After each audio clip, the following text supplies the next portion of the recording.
El Ministerio de Educación acaba de dar a conocer las medidas que está implementando para evitar actos de corrupción en la contratación de matrículas en colegios no oficiales. En la rueda de prensa se encuentra Andrés González para darnos más detalles. Andrés. Así es, Claudia, pues el Ministerio de Educación básicamente lo que busca es frenar malas prácticas de contratación y evitar posibles casos de corrupción como el que se registró en Buenaventura y que hoy tiene tras las rejas al exalcalde Bartolo Valencia. Hasta ahora de la mañana estamos con Víctor Savera, él es el viceministro de Educación Preescolar Básica y Media. Viceministro, bienvenido al informativo de las mañanas con uno. ¿Y cuáles son esas medidas que acaban de adoptar? El Ministerio ha tomado 3 medidas. La primera es la expedición de un nuevo decreto que regula la matrícula contratada, es el decreto 1851. La segunda medida es el Ministerio está realizando la auditoría más grande en la historia del país.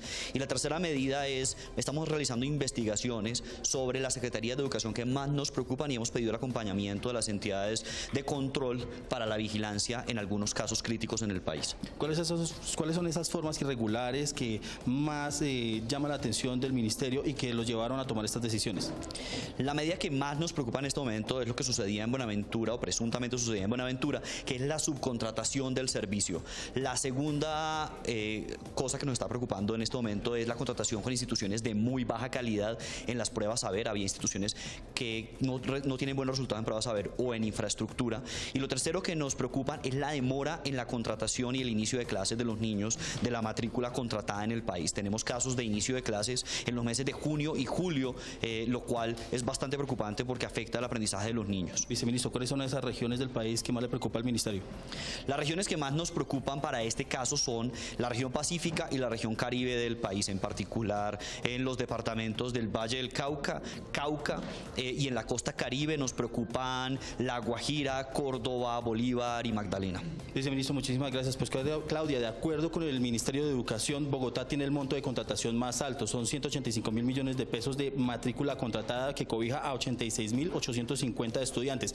Le sigue Cali con 130.000 millones de pesos, que representa el 38% de sus estudiantes, y le sigue Soledad, Riohacha y Buenaventura con más del 40% de matrícula contratada. Es toda la información desde el Ministerio de Educación. Sigan ustedes en estudio con más noticias. Gracias, Andrés.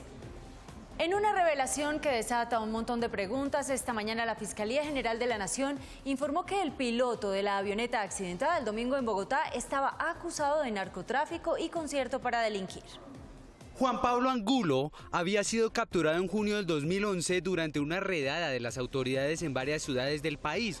Durante ese operativo se capturaron 18 personas más. Según las investigaciones que se adelantaban en contra del piloto, este presuntamente estaría involucrado con el narcotráfico.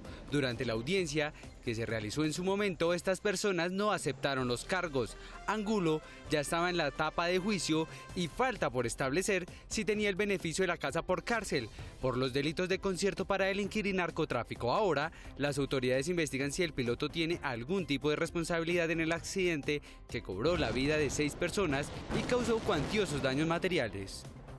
En noticias internacionales, como un milagro, apareció en medio de una represa una iglesia de más de 460 años. Eso ocurrió en el estado de Chiapas, en el sur de México.